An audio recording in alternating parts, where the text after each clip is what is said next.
Okay, so today's video, I installed this 2-inch receiver trailer hitch, Curt brand on a 2014 Equinox. And I'll show you a few steps that I did here. So this is the Curt 13591 and the two 19mm bolts up here and on the other side as well.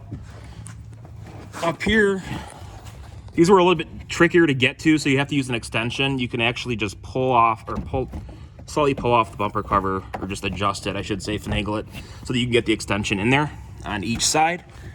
One there, and then that's how long it took. About 45 minutes, but you have to have help. I mean, it's so much easier if you have help. One person to hold one side up while you're working on the other makes it so much easier. And I uninstalled the 1 1/4 inch receiver that was already on there, and you can see the two bolts on the frame on that side, two here, and then there's a two on top. So those were the ones that were kind of tricky to get to.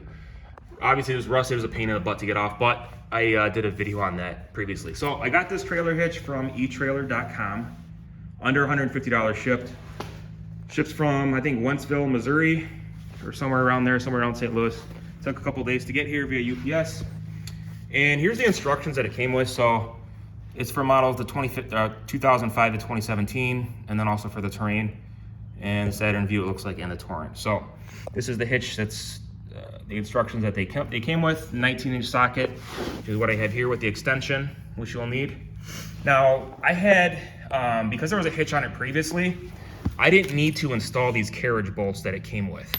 And there's a spacer. So there's actually a fish wire technique, which is kind of odd. I've never really seen it before, but essentially you take the carriage bolt and screw it onto here, and then you feed it through the bumper beam as shown right here. So there's an actually access panel underneath. You have to find that and pry that off if you need to, but I didn't have to worry about that just because there was already the threaded parts underneath. So I was able to just use the 19mm bolts that it came with. But that's kind of what I did. And the reason I wanted the 2-inch receiver, I wanted to be able to support some extra weight for this cargo carrier that I'm going to be installing pretty soon here. So wanted some extra weight to support it, and some of the cargo carriers that were on Amazon wouldn't support the 1 1/4 inch. So that's why I went with this.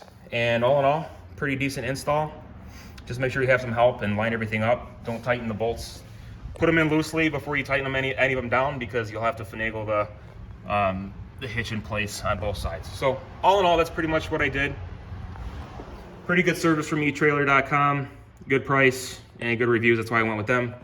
And the install was fairly simple. It just took a little bit of time to line everything up right. So all in all, that's it. Please be sure to like, subscribe, and again, thanks so much for watching, and stay tuned for further videos, and hope to see you guys soon. Thanks so much.